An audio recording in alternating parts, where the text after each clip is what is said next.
Today, it is my privilege to introduce the North Carolina Speaker of the House, Representative Thom Tillis. In 2006, Speaker Tillis was elected by the 98th District to the North Carolina House of Representatives and was re-elected in 2008. Speaker Tillis led the 2010 House Republican Caucus Campaign Committee as the chairman.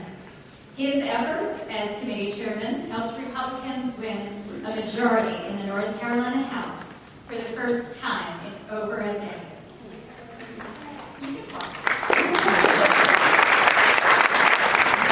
After the 2010 elections, Representative Tillis was elected Speaker Designate by the members of the House Republican Caucus. When the House convened in January of 2011, Thom was elected the Speaker of the North Carolina House of Representatives. He is only the second Republican to serve as House Speaker. He led the House to one of the most efficiently productive sessions in recent memory and orchestrated the first bipartisan override of governor's veto of the state budget. Prior to becoming Speaker, Representative Tillis supported our House Bill 1682, which limited corporal punishment for children with disabilities. He also supported our self-advocates with Senate Bill 208, our People First legislation.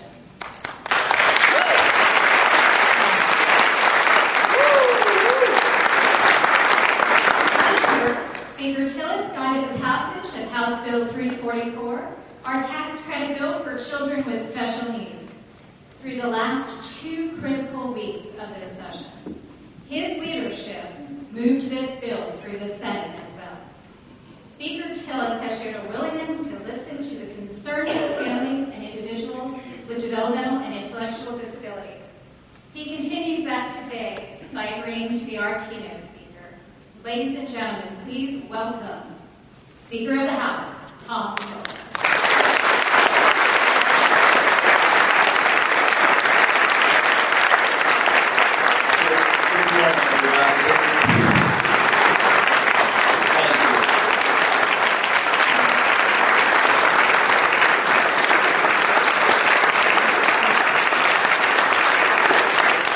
Good morning, everybody. If it's okay with you all, I'm going to stay down here so I can kind of walk around and talk instead of being up there. I have to do that a lot when I'm in Raleigh. I'd rather wander around and talk to people and hopefully spend most of the morning listening to your questions and answering them. But I'll tell you a little bit about the legislature before we get started. But before I do that, I have to thank Julia. The legislature, how many of you all know what lobbyists are? The legislature has lobbyists for very important reasons. They come in and they advocate for many very important things like the art.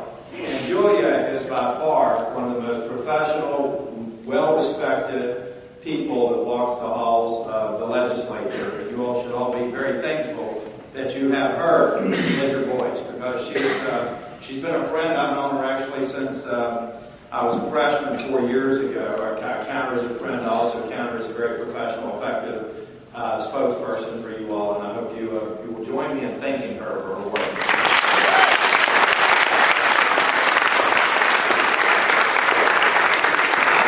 First, I want to welcome y'all to this region. I live not too far from here, so I would have been happy to come anywhere in the state to be the keynote speaker, but it's especially nice to be here in my neck of the woods. I have a question. Is anybody here who won the crab race last night? Yeah. All right.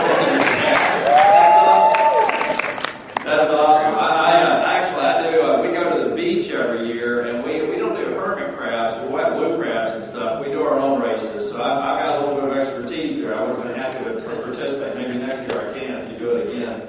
Well, I'm relatively new to the legislature, and being new to the legislature and then being a speaker presents me with a lot of probably challenges, but also blessings, I guess, because I've not been there long enough to where I'm necessarily doing things the way they've been done in the past. I think Julia will attest to the fact we certainly didn't go slow this year.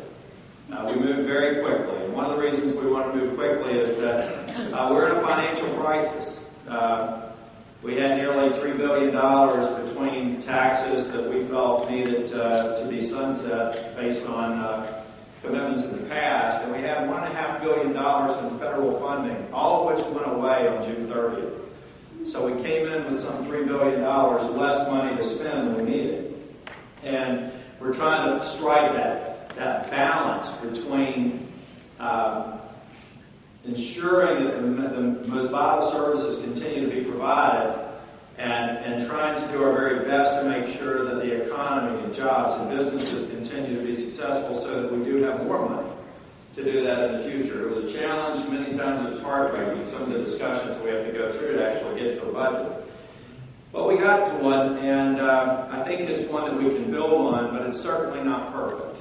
I would never argue that it was perfect. It's too big and it's too complicated. So a part of what we're beginning to do now is come together and look at the things that we need to do differently, adjustments that we have to make, and quite honestly, innovations so that we can get more out of the money that we're spending. I just finished a discussion actually with the folks from Simply Home, a classic example of government, in this case, just getting out of the way so that we have an additional tool that's needed to provide a higher level of independence and at a lower cost so that that money can then be used to provide more services to more people. That's the sort of stuff that we have to do more of and understand that even more so with national health care and other things coming before us that will further stress us. On the one hand, it's a good thing. On the other hand, it will stress us and it will make it even more difficult. So we have to continue to look for ways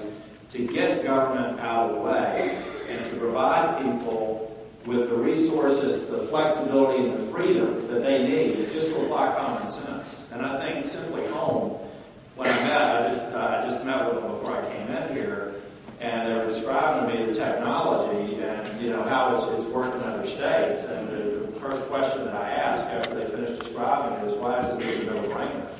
I mean, it's obviously something that we in the state need to look at and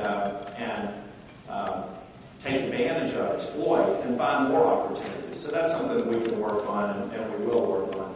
I'll talk a little bit. I brought the information pack that Julia put together. I wanted to talk a little bit about some of the things that I know are on your mind, and then we'll let that maybe stimulate discussion. I know y'all know the 1915 DC waiver. Some of you know that. Heard about that a little bit. I think that we've worked to try and resolve some of the concerns, but there are still concerns. And I think that what we have to do in the interim is find out how we can address those concerns, find out how much of it has just changed so you're concerned with whether or not you want to be able to maintain things and maybe get it through different means. Some of the things may actually require us to go back and rethink, up to and including the implementation time frame. I'm not an expert in health and human services, I'll admit that. So if you ask me a question I don't know the answer to, I will commit to getting you an answer, but I don't necessarily know all the intricacies of health and human services policy matters. That's why we have great people like Jeff Barnhart, who's leaving us, Nelson Dollar, and others in that role, and actually Representative Farmer Butterfield, who is here. Are there any other House members here? Okay. Exploiting resources on both sides of the aisle to try and work together. On the 1915 DC waiver, the main reason or the main driver behind that is, again, to try and figure out a way to save money so that money can be reinvested. I don't believe that there are many of us in the legislature who believe that the health and human services budget can be cut substantially. Just don't believe it. There are too many unmet needs out there. There are too many waiting lists. There are too many other people who need it.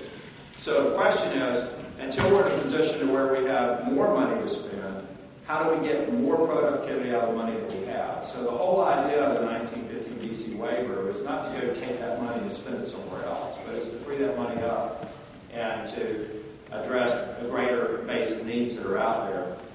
But if we're worried about the implementation time frame and other things, it's things that we need to discuss in the interim and see what we can do to adjust it. when we come back in May. And I think the question around case management probably fits into that. So now I am glad to hear that you all like the tax credit with children with disabilities. That's something that we've been trying to do for, I guess about for as long as I've been here. It's a first step. I know that there's some concern because there's not a refundable tax credit. A lot of that just came down to the reality of the financial impact. And so we felt like we should start with something because we actually believe over time we can prove that it will save money. So rather than maybe having it be expanded to a greater base of people and having to wait until times got better so that we could fund it, we thought we should narrow it a little bit, have it get started, and then be able to prove out that we actually believe expanding this to a broader base will ultimately save money. And we thought this was just a good first step. So we'll certainly come back and look at it because for a variety of reasons we think the choice a parent would have to make sure that their child is getting the best service that they can, whether it be from a public institution, and many of them do an extraordinary job, but when it's not met, to give them that option, that hope that they can get it or into some sort of a program where the child is getting the best educational experience that they can. Now, this is a slightly dated document that Julia gave me. At the time, it was a veto watch. It got vetoed, and it was overridden. So the budget is in place. I could go through some of the other matters, but what I'd rather do in a moment is spend some time just hearing from you all and answering your questions. We have a microphone that we'll be able to pass around, so if people want to start thinking about questions they want to ask, I'll be happy to answer. I'll go back and give you a personal experience that I've had. One that have really changed my thinking around people with intellectual and developmental disabilities. One goes back to about 14 years ago. My grandmother was diagnosed with Alzheimer's. And this was a time, I'm actually a late bloomer. I didn't get my 4-year degree until I was 36. And so it was about 14 years ago. I'm 51. I was finishing up just a few remaining credits at the University of Maryland. And it was a time when I found out that my grandmother was diagnosed with Alzheimer's. And I had an opportunity to enroll in caregiving for Alzheimer's course as one of the things that I could do to finish my degree at the University of Maryland. And it was an extraordinary experience because my mother and her two sisters were doing a terrible job of providing care to my mother. But I really didn't know how to vocalize it, except that they were heartbroken. They were trying to do everything that they could, but they weren't really providing good care to her. And at the time before I took this course, I couldn't really put it into words. But after I took the course, I realized all the mistakes that they were making as caregivers. And I became very actively involved in caregiving for my grandmother and ultimately getting her the sort of care that she needed at the time. It gave me a profound appreciation for how much the average person doesn't know about someone who has an intellectual development disability or a disability that kind of come with suffering from Alzheimer's. So it put me in a different place in terms of understanding that you have to invest time to really be at the table and really understand and provide care or understand what other caregivers and providers are going through. You have to actually do the homework. And another one, which is a little bit more recent, is walking in the shoes of people who actually have disabilities or attempting to. You can't do it if you don't have the disabilities yourself. But there are ways that you can probably gain a better appreciation. And this goes back to one of the dumbest things I ever did as a legislator, my freshman term. There was a gentleman there at the time. His name was Representative Gully. And I don't know how many of you have been to Raleigh before, but you know that there are a lot of one-way streets in and around the legislature. And Representative Gully, bill called Left Turn on Red. And, you know, I mean, it seemed like a smart thing to do. I liked Representative Gawley. He has Parkinson's disease, and he was, you know, and I kind of naturally gravitated towards folks that look like they need some help. So I said, look, I'll help you out. I'll sign up to the bill and help you move it through. It seems silly. It's a common sense bill. Well, we went through the process and found out it wasn't completely common sense, and there were some components to it. And I think this lady's mustered up a couple of crowds of people, like charging through. Julie did a great job of getting people there. But even with the people in the room, I can't say that I was listening to what they were saying. I didn't. I had an agenda. I committed to a friend. I was going to try and move it through. What really changed my perspective was something that happened at the intersection of Key Street and St. Mary's. Did I told you the story, didn't I? I was at Key Street and St. Mary's, which is not too far from the legislative building. It's my favorite stop, Starbucks, on the way. And there was a lot of traffic. So I found myself in the same intersection for 3 cycles.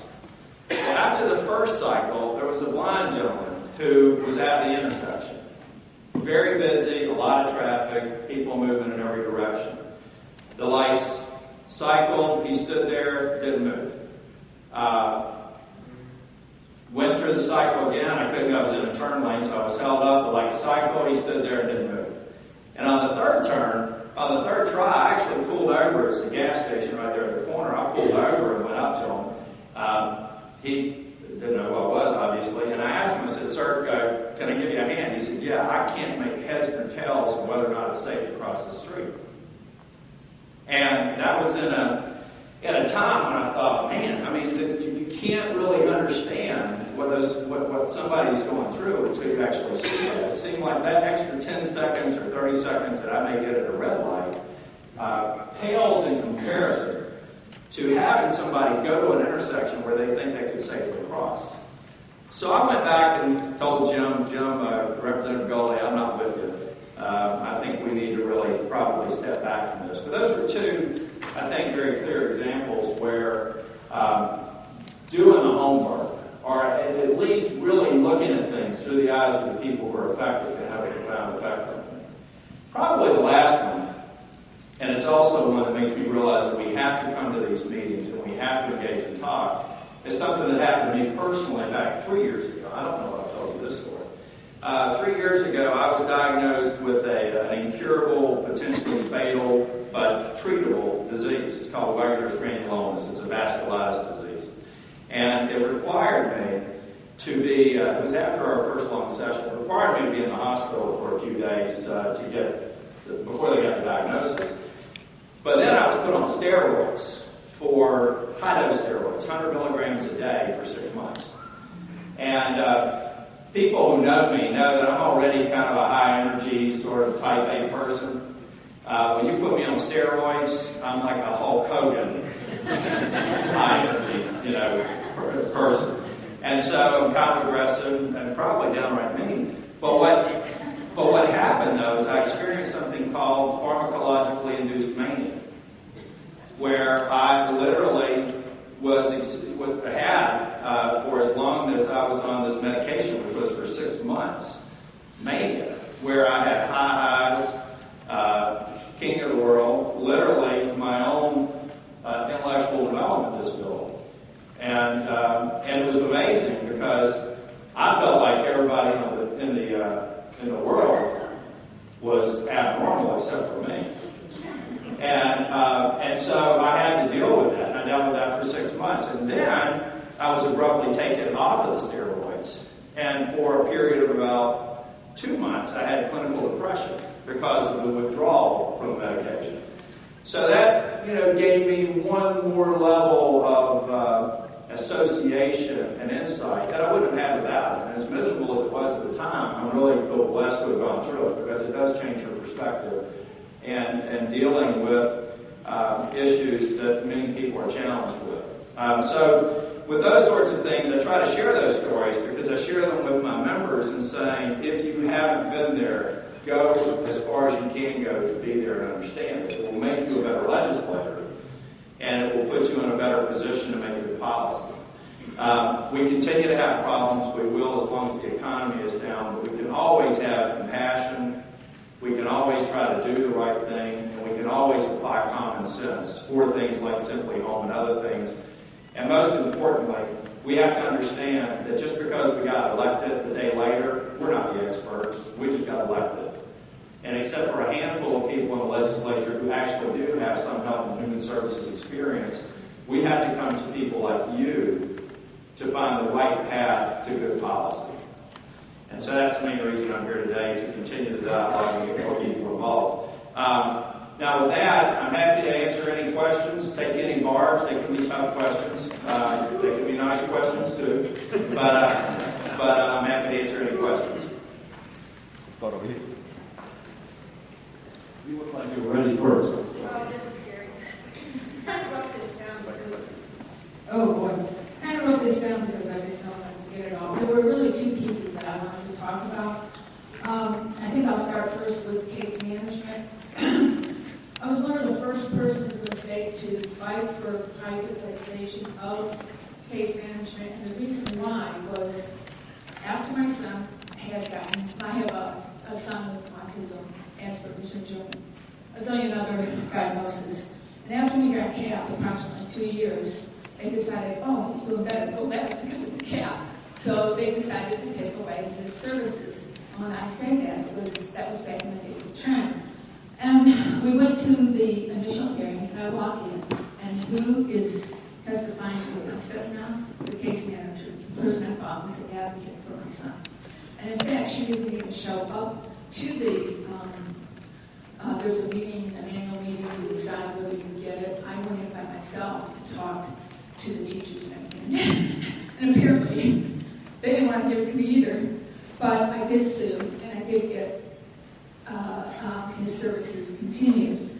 But the thing that was the saddest for me was when we did the discovery, and I saw how much was in his file that were either blatant lies, of course you don't know about it because it's in the file, or the thing that made me saddest was when I saw an email that came from somebody, I guess it was in the division, that said, we'll back your decision to take away these services, but if this mom sues, ... So they knew from day one they shouldn't have been doing it. The other issue I wanted to bring, after we got privatization, we went to the ARC and became, got support brokerage. And I have to say, it was the first time I had a place to go where I trusted, where I got true advocacy, where Lori Bain was our first case manager, Mike Brown was our second one, and Lori kept telling me you'll like Mike better, and I said, no, for a year I wouldn't take him, but he was very good. And he knows resources in the community. He's just incredible. He explained so many things that were coming down the line when my son transitioned from 18 to 9, from 7, when he became 18, and we talked about guardianship and helping make decisions. I got so much education. I still get so much education from him. He helped me learn about the new waiver, which for our family will be a horrible impact. First of all, financially, I now provide home services. And with the 40-hour limit, a little history of our background beforehand, before a lot of the changes had happened.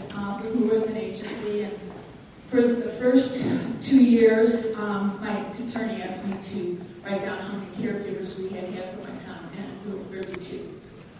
And we were people, one of the persons put in our home was a predator who did get 62 years, because my son was not his only victim.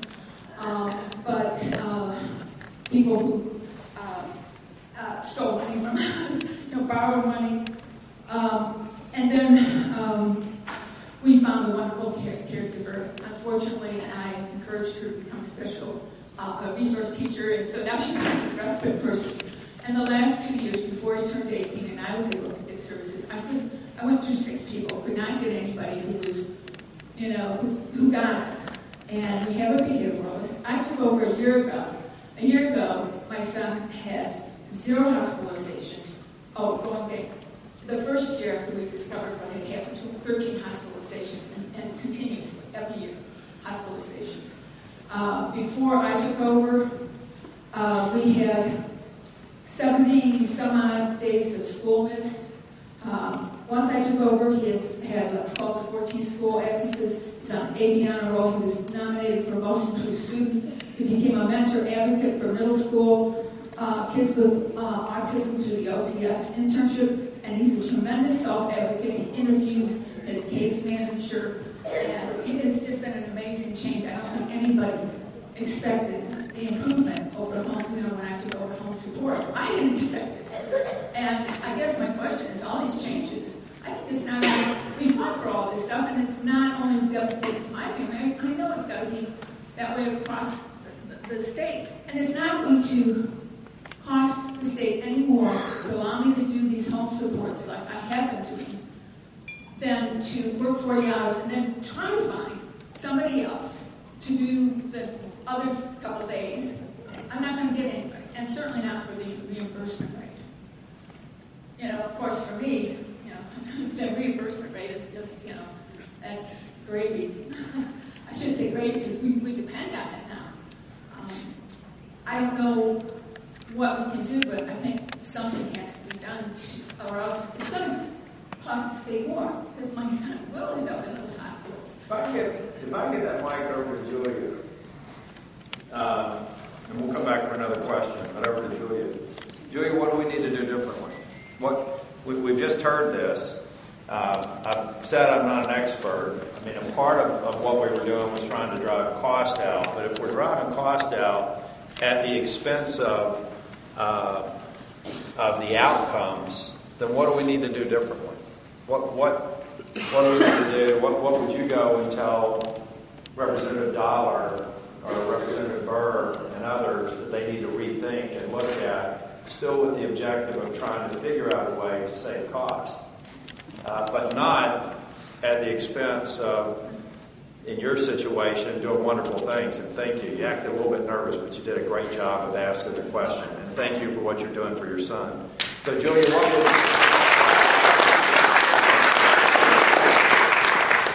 do? What would you tell us to do? Well, Dave and I are going to tag team on this. First, let me talk about what I've been hearing in this conference from a lot of the parents who've been coming up and talking to me. You have multiple changes sort of going on in your state at the exact same time with extremely fast implementations. So you have the new home and community-based support, the new changes to the cap waiver that a lot of these families have right now, which is putting a 129-hour cap on families. That is changing personal care service structure. That is, in all honesty, quite confusing because these changes are, okay, we're going to do this November 1st. At the same time, sir, you are trying to implement the managed care structure across the state within a 2-year period. So for several of these families who may be in catchment areas that are not managed care right now, they're going to be going through multiple changes with their service plans for their children, their loved ones, and they're going to be doing it back to back. It's going to be too much for these families. It's going to be too much for the providers who are serving these families to effectively meet the needs of the individuals. So in many ways, I think we need to slow the whole thing down. If we can ratchet it down to a more logical pace, we have to do that. And Dave can talk about Two quick recommendations that work with. When she's speaking of the home supports, one of the things that is very innovative about North Carolina is that when families who have been supporting their adult children all their lives and still don't have another place for them to go, want to continue to do that, we allow some of those families to do that in home and get paid to do that. What she's been doing has been much less expensive than she would have been going out and getting other providers to do it. And of course, she knows that she's got high quality services. So that's one thing that we think that the new change is it's an administrative change. This is not the DC stuff. Anyway, if we slow that down, we can give exceptions to families to do more of that. It would be much better. In the case management question, that wasn't a plan for you, but maybe it was. One of the things that we would recommend is that take a look at. We're not suggesting you go backwards, but a lot of people have great relationships with community agencies. And if those families have to keep that relationship, that would make a big difference, and most likely, and I believe, not cost you any more money. So, 2 quick seconds. How much of the, and Judy, you would know this probably better than I would, but how much of the timing and the changes that you perceive came from legislative direction versus request of and supporting what Health and Human Services wants to do? Thanks for putting me on the spot there, sir. Well, the reason I ask that question is that normally when you go through, and I'm asking it because honestly it's not a question I know the answer to. So most politicians don't ask the question unless they already know the answer. I don't know the answer to that question. But the reason I raise it is that there was not a significant amount of pushback on any of the stuff that we did in the legislature from the department. So I'm very curious to know how much of this, it was my perception that what we were doing to a large extent was enabling Health and Human Services to move forward with what they wanted to. And push back, correct me if I'm wrong, I just didn't see, there were certain department heads that would come to my office and say, "You're doing this to me, stop it." And that was not one of the agencies that did it. So one of the questions I have is how do we work through this, recognizing that the department, I think, was driving a lot of the agenda in this particular case. And that's not dishing it off on them, because ultimately we passed legislation and I assume responsibility for that. But it has to do with where it came from and how do we engage in a productive discussion where we can make some adjustments. I think, sir, honestly, my answer to you is a 50-50 split between the legislative decision and the department, and I'm not trying to get out of that question. It was a smooth move, though. Did you like I told you she was good. I tell you, that's Civitas training. So what I believe, the intent of the legislature since I've been there is to have a managed care system. And here, pretty much the second year that I was with the OR, was in 2008, when the discussions really started ramping up around this idea of expanding the 1915. Originally served as just the B waiver, just the Medicaid side, and then the C was out to the rest of the state. But at that time, it was supposed to be a very slow, very careful rollout. I believe what occurred, sir, is that when the federal government passed the Affordable Health Care Act, our state realized that we would have more individuals who become Medicaid eligible coming in. We started talking about how do we handle single portal issues in this state. And I think the department thought, hey, if we can get managed care up and running across the entire state by 2014, when this next wave hits us, we would be in a better position to handle both. The problem is, and the devil, as you know, sir, is always in the details of implementation. This is a very complicated system. This is not like taking away red light cameras. We are talking about people who have to have plans rewritten, have to have their children have to go through a new assessment tool that many of our families are not familiar with. And to try to get it up and running by 2013, effectively, where everyone feels comfortable, I think is going to be very difficult for our state. And I think everyone felt a pressure to do this because of also budget cuts. So I think on the legislative side, it may have been a budget issue and how do we best use resources. And on the department side, they see this other thing coming. I think that's a good way to frame it. I think most people are concerned with the sustainability and the funding issues once national health care comes on and we have several 100,000 more people on Medicaid rolls. So I think you're right. That makes sense to me. Thank you. Next question. We'll get to as many as possible. I'll stick around as long as y'all let me to answer any questions you want to ask. So. Speaker Tillis, I'm Chris Karakopoulos with the Boca County Developmental Center. I also serve as chairman of the statewide Developmental Disabilities Consortium. And sometimes I find it pretty helpful to explain to people which hat I'm wearing when I ask a question. So this would be from the Developmental Disabilities Consortium. I have first a sort of an editorial remark, and secondly a question. We've seen in recent months a number of individuals moving from the LMEs into the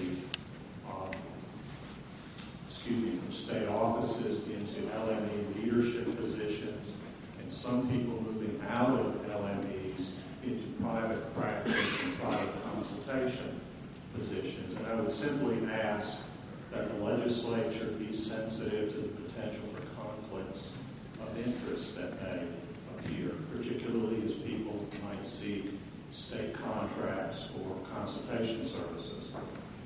And I would just add as maybe some justification for my concerns in this regard, that if we look back at what happened with value options and all the things that have occurred over the last half a dozen or so years, we seem to continuously find that there are a number of unusual relationships between value options and state government employees or past state government employees. So I would just ask the General Assembly to be sensitive to that issue. My question so nicely dovetails into this question about service coordination and case management. And it also, I think, speaks to the issue of the pace, the rapidness of waiver implementation. We have always been, for many, many years, even before there was discussion about the waiver, we've always been very concerned about the autonomy and the independence of local management entities, and before that, what we used to call the area mental health authorities. I can remember back in 99 or 2000 when mental health reform, and then we started calling it a nicer word, transformation, began. That we were really concerned about there being consistency from one end of North Carolina to the other end in the way people with all kinds of disabilities receive their treatment, their services, and their supports. Now we have this new waiver, and we have, I believe there are 4 LMEs right now working toward implementation of this waiver so that they can convert to managed care organizations. And I would say to you, sir, this is something I'm sure many of the people in this room would agree with. We have so many questions about how things are happening, how things are going to be done.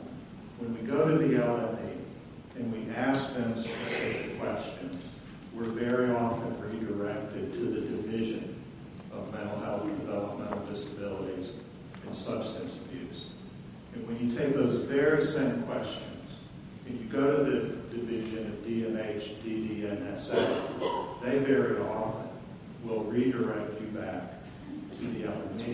And it seems as though the people who should be in charge and are in charge don't know that they are in charge. And I would ask respectfully that the General Assembly monitor that situation very carefully. Is it the LME's waiver? Does that mean we're going to have 24 different waivers implemented in 24 different ways across the state of North Carolina? So we still don't understand how a system can consistently deliver services to people in need? Or do we have a state's managed care waiver, overseen, monitored by the North Carolina Division of Mental Health in the state of North Carolina? Thank you, sir. There's something, you covered a lot of ground there, but I think fundamental to your question, the latter point, your point is well taken in terms of the movement of people from LMEs and the influence that they may have over future policy decisions. It's not lost on me, and I think it's always good to restate it.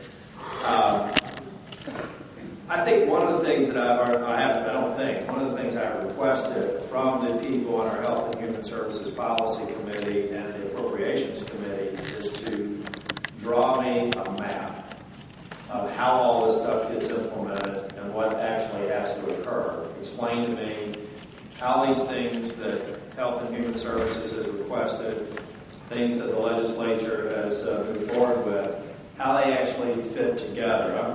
My background is large-scale implementation stuff, and I see a lot of moving parts here, and I need to see how they are going to work together and how they actually execute. And that may do one of two things. It may address many of the questions you have. It may identify some things that we need to do better from a communication and accountability standpoint. That finger pointing between agencies is something that frustrates me. Normally, the way I fix that, and I'm happy to fix it for any of you that get frustrated as constituents, is anytime I hear that one agency is pointing to the other and I get a request from somebody, I request a conference call with the two agencies, magic, to give me a status on it. Magically, the issue goes away. I've never had to have a conference call. So if I need to have a conference call for any of you all, just let me know, because that tends to very quickly find out they're both about to be held accountable, and that really frustrates me. And I mean that sincerely. If you're getting the runaround right now on questions that are very important to you, I can help you with that. But putting that map together, then maybe a part of what we're dealing with, if it's like many of the things that I've dealt with before, is really trying to understand the impact of change and how we get there. Some of it may legitimately represent some things that aren't a good idea and can't be implemented in the time or with the scope that it's currently conceived, which is why I've told them they need to put it together. We need to see how all this can reasonably happen in this period of time and defend it, or acknowledge that there's some other things we have to rethink. And that's what our Health and Human Services Oversight Committee, one of their primary tasks this year will be the implementation of all these things that are supposed to improve outcomes, supposed to reduce costs, and prove to us that it's a good plan that can be executed. And I would encourage you to stay in touch with that and poke holes in it once it gets communicated. But I would expect that'll be out probably not in the first, but maybe the second Oversight Committee meeting that we'll have later in the fall. Representative Farmer Butterfield, I'm going to come to you after this lady. I know you raised your hand earlier. I'm going to catch you first, but I'll come back to you. Good morning. Good morning. First of all, thank you for taking the time to come and see us. Thank you. My name is Beth Albro. I'm here from Union County. Speak directly into it. I'm an advocate for Union County, mother of a 19-year-old severely autistic daughter, 2008 graduate of Partners in Policymaking, and I also do employer of record for my daughter. I chose to do employer of record because the agency I was going through would call me and say, okay, what goals do you want to work on now? And I'm thinking, I'm doing all your paperwork, you're just printing it out. So I went ahead and did it, saved some money on her budget and stuff. My point right now is trying to educate parents as to you are getting only this many hours based on your child's SIS score. And a lot of parents, when the whole cuts were coming through, were going, oh, no, I don't have all these hours. So I'm trying to educate them that maybe they need to review their SIS score because Union County is on the waiver. I've also been studying 1915 BC. The one part that I'm not understanding through all the reading that I'm doing is that LMEs can get a bonus. And my thought when you're in healthcare in that sense and helping those, you get paid for your job, period. Are you going to get a bonus because you saved money? And how did you save money? By cutting corners for your clients? It's just a little fuzzy line there that really isn't. So I really think, I agree it needs to be slowed down. I have no problem with the waiver. It took me a while to understand who to go to for what, but I understand who I need to advocate to. I've been to Raleigh numerous times. I keep in contact with my representatives there. But do you know anything about this bonus for the LMEs? I don't. I will tell you that a part of what we're trying to do is I don't know if there's any governance around exactly how they get credited for the bonus, but one of the things that we are trying to do is to provide more carrot, less stick in terms of execution. The biggest problem that you have with all the agencies of the state, not just Health and Human Services, is that many of them have a lot of good ideas for saving money, but they're afraid if they do, then they'll just get cut more and they'll have to save more. So the idea, in many cases, and I can't speak specifically for this bonus because I don't have the expertise, but generally speaking, what we're trying to do is reward good behavior, and that the bonus is more of a retention so that they have that money available to either provide more services or to do other things rather than have the state snatch it and spend it on some other category. I mean, that's philosophically why it's there. And in that particular question, we can certainly, if you give me a contact information, I could have one of my Health and Human Services committee members answer the question specifically. But thematically, that's why we're doing it. I get calls from people when we're in session a couple of weeks talking about areas that they view as either wasteful or inefficient from the agencies. And then they always come with saying, but the minute we actually raise this up, we get it cut, we have a simplistic charge to go drive out the efficiencies. It costs money sometimes to save money. And so there's not a big incentive out there to actually save money and take cost out. So if you'll give me your contact information, then I'd be happy to note it and have either Nelson Dollar or one of the committee members to get back with you. Representative Farmer Butterfield. Thank you, Mr. Speaker. I want to say to all of you that I am Thom Tillis' MVP, and that means I'm his most valuable player from the other part. And we laugh about that when we're in the halls of the General Assembly. I want to first mention the history of mental health reform in 2001 occurred before Thom Tillis and I got to the legislature, so we're not to blame for that. There was a lot of discussion about private providers and outsourcing. So a lot of providers took the initiative and set up programs and services so that people could have good lives in the state of North Carolina, quality. Then we decided that we're going to look at a waiver system and change again. So now we're talking about looking at the 15B waiver system, 15B-C. And people have to adjust to a new change.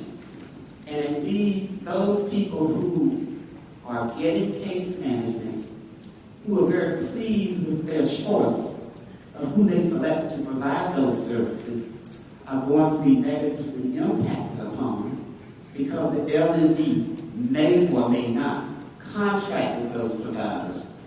Based on what we did as a legislature, you have an LND such as PDH, which is right down the road, so I can talk about Concord and PDH, can indeed contract with existing providers who do case management if they choose to. So I think it would behoove families and advocates to let the LNDs know that choice is important to them and that they want certain providers who are good at what they're doing and they're pleased with the services, as the lady across from me said. I think it's important. I think it's also important that we as a legislature, and those particularly of us on the oversight committee, let the staff in Raleigh, DHHS, know that we want to see contracting with existing providers who are doing a good job and really promote that in every way possible. Because I don't think we want to ever lose sight of choice for people with disabilities and their families. It is important that they choose their providers. It is also important that good services and support, such as employees of record, families providing services, cost effectively, continue to be available in the state of North Carolina, and that we not let that change. So these are things that we want you as speaker to be sensitive to. So I'm sharing them from the contacts that I've had with families in the Army. Also, it is important that when you set up a system such as the waiver, and we have local management which is merging to provide waiver services, that we think outside the box and not continue to have them all designed and serviced the same way, because each region of our state has differences. What's good in eastern North Carolina might not be good in Greensboro, High Point. So we need to think about that. And we also need to let the LMEs know that it is important that you put your dollars in services for people and that we not be insulted by how you use taxpayers' dollars when you decide what to do with money that you might save or free up because of the way you design what you consider cost-effective services. Because I think the speaker made an excellent point that dollars are going to be saved and freed up, hopefully from the managed care waiver system. But we don't want that to be on the backs of people who have needs in the state, who are on a waiting list or who are losing their services. And we also do not want to see people losing jobs in the state of North Carolina in the private sector because the public sector is going to service more people in the guise of saving money.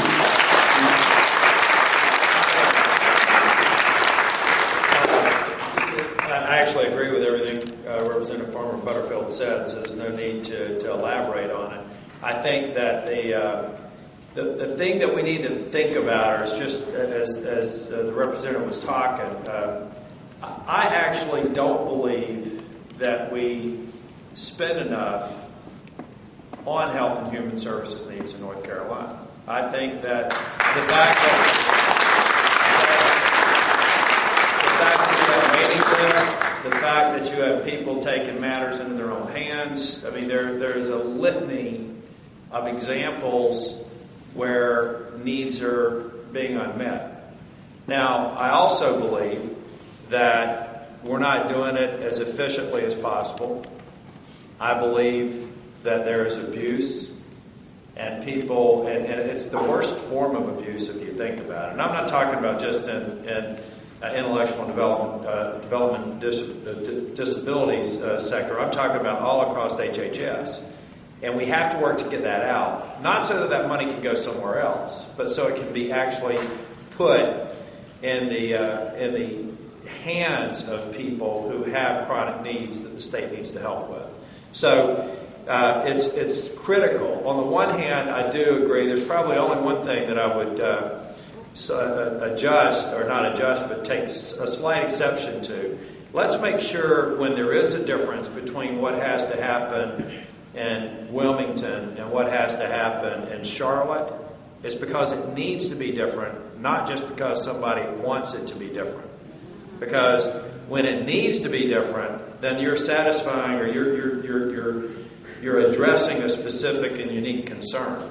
When they want it to be district, then they're probably costing us money at the expense of another person getting the care that they deserve, which is why I'm no nonsense when I go out there and say, well, it's because we've always done it that way. Why do you do it differently? Because we've done it that way is not a good reason. It's because it adds more value, saves more money, produces better outcomes. That's the only reason you should be doing it differently. And if it is doing all that, then why are the other people doing it? So it's constantly just focusing on that. I'm going to shift the attention back here because every question's been asked, been in the front half of the room. Does anybody out here want to? I'll come back to you, sir. You'll be right next, okay? Anybody out here got a question to ask?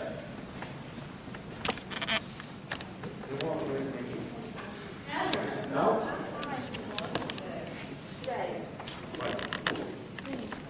Just a quick little. I walked away so you use the mic.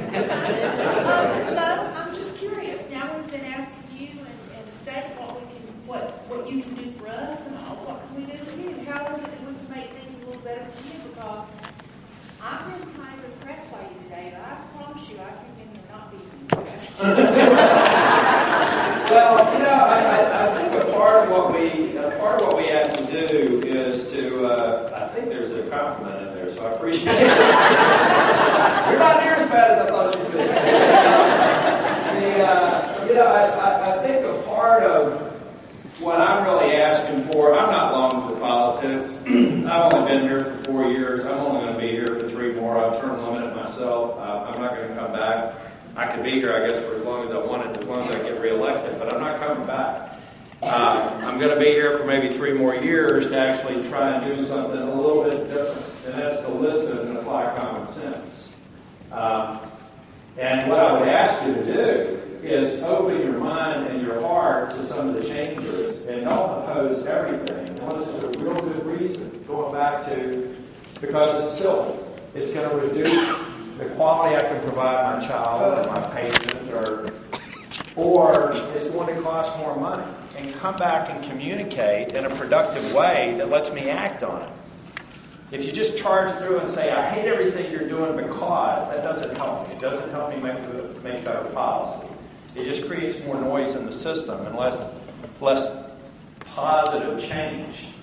I'm here to try and find a way to put more money onto the real problems and take less cost out of the system so that money is freed up for a better and higher purpose. So we need people just to go back and, change is bad. I mean, I know everybody thinks change is bad, particularly when the government changes, because nothing good ever happens when the government does anything, certainly when they do something different, right? It's like the devil you know.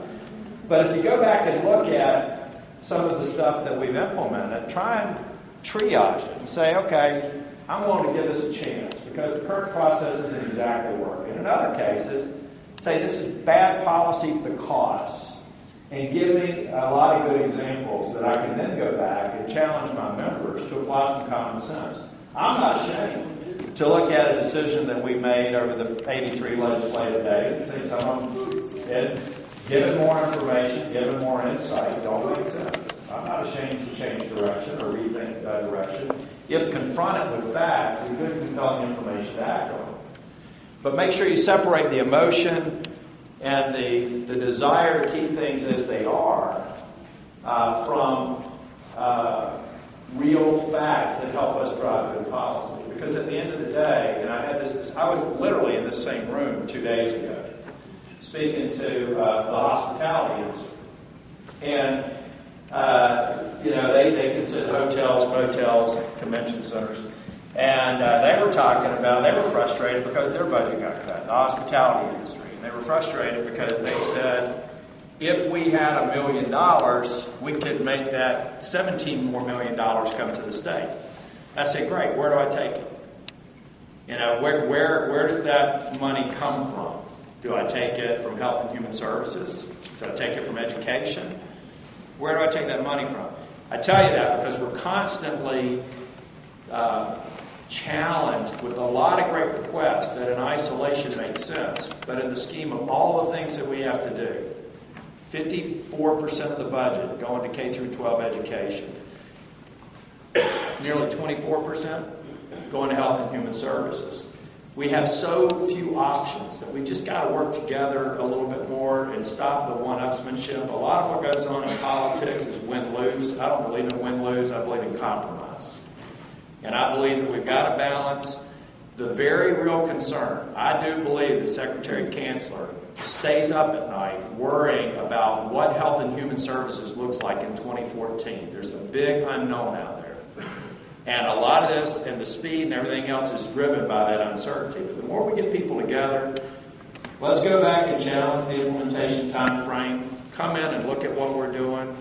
Give us good guidance on, I don't want to fail. I don't want to move forward and recognize, we are moving too quickly. If we can find good facts to refute what a Health and Human Services Secretary is saying is an implementable plan, then we'll make changes. So just keep on talking and do it in a productive way. I tell everybody, tone down the rhetoric and ramp up the facts. And that's the way you can help us.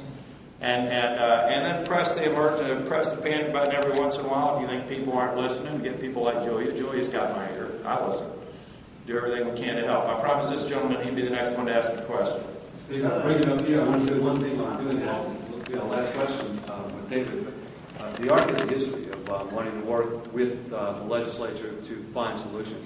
Managed Care is an interesting point. We opposed it originally, and we fought the idea of it. We think there are good reasons for that. But as we learn more about it, we dropped our opposition to it. We tried to provide solutions that would help the intellectual disability community live with it better. And that's what we want to try to do as we go forward, is make sure we're offering positive solutions to get the outcomes that the General Assembly is looking for. It's very important because we've obviously talked about matters that you all assembled to talk about, but it is a very important point because one of the things that I'm proud of in this legislative session that I didn't see a lot of in the prior two is trying to take on really controversial things and solve them. Now, these don't relate directly to what you all are here today for, but I'll give you two examples. Workers' compensation has been this controversial issue for decades, and nobody wanted to step up and try and solve it. But in this session, we actually got the extremes to the table. The chambers of commerce and the personal injury attorneys. And we implemented with a supermajority workers' compensation reform by getting them to the table and finding policy that was respectful and balanced and sustainable. Guess what? I don't have to work on workers' compensation anymore. I can go work on other stuff. The other one I'll give you is annexation reform. It's been one where the towns and counties and the annexation reform people were all about win-loss. If one side was happy, then the other side had to be mad. There was nothing in between.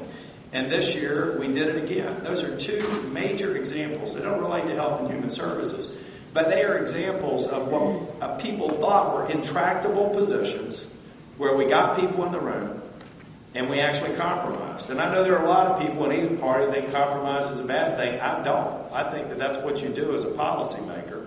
And that's probably what we have to do here. To not go out and think that everything that you would like to change is going to change. It won't. But there are probably things here that if we sit at the table and work productively, will. And suddenly, things that you once opposed, you support because either they addressed your concerns or you became better educated. And that's really what I asked, going back to the lady's question, who doesn't think I'm near as bad as she thought I was going to be. That was very nice of you, by the way. I got questions, I got comments, I got everything in my checker. Okay. Number one, I got a 2-bedroom house. Okay. Everybody from the caregiver, from my mother, from my whole family, knows that look, if it's caregiver, and you want to keep your house, you want to keep your services, let him do it. But the point is, when this 1915 BC waiver come in to the state of North Carolina, I know it's a big gap, and I know it's a big situation, but the point is, I don't want to lose my house. I don't want to lose my country. I don't want to lose nothing.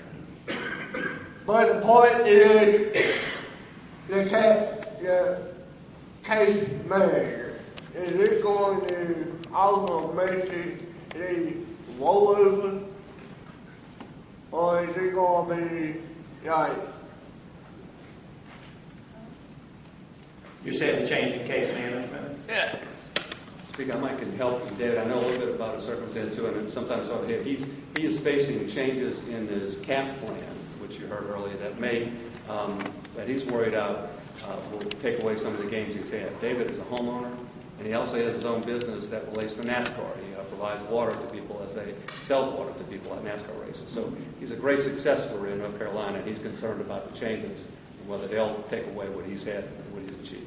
Well, first, I certainly don't want you to lose your house and your belongings and the fruits of your labor. Congratulations on being successful with it. So, if we have examples where our policy are taking people who have lived independently, who have succeeded, then I need to understand that because that doesn't make sense. I happen to come from an ideology where I think people need to be rewarded for their hard work, and the last thing that they should do is have government taking it away.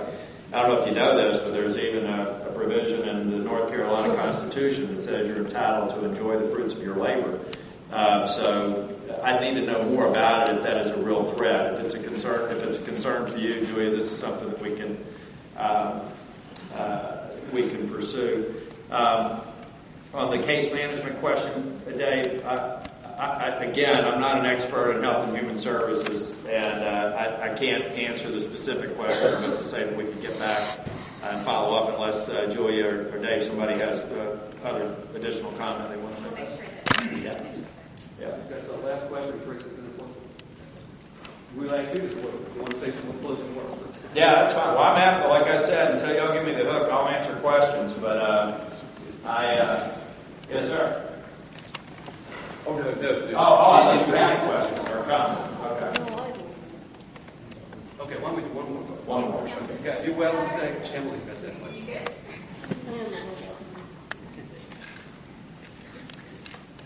Actually, I live in Concord with my parents. My name is Emily Bryant, and until November, I'm going to lose energy resources, and also I'm going to lose my support brother, and I want to know if I can get services in Orange County or with the Uncle of NC, or I can get something around here so I can regain all that services. I have another target, and I'm about to lose my job. And why are you losing your job? Because they cut my hours. Okay. Emily, I will, your specific questions I can't answer based on the questions you've asked, but I can certainly get your contact information and make sure that we have somebody to get back to you. Because your question was twofold. If the state's no longer providing, do you have other alternatives? I don't honestly know the answer to that question. I would hope that there are some alternatives. But if I can get the contact information, that'd be one of the first we'll follow up. And I also want to say before I give the microphone to Julie Adams, I also want to thank the art for allowing us to be in Charlotte.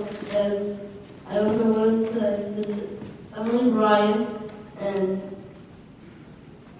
thank you. And also, I just want to say thank you and Julie Adams.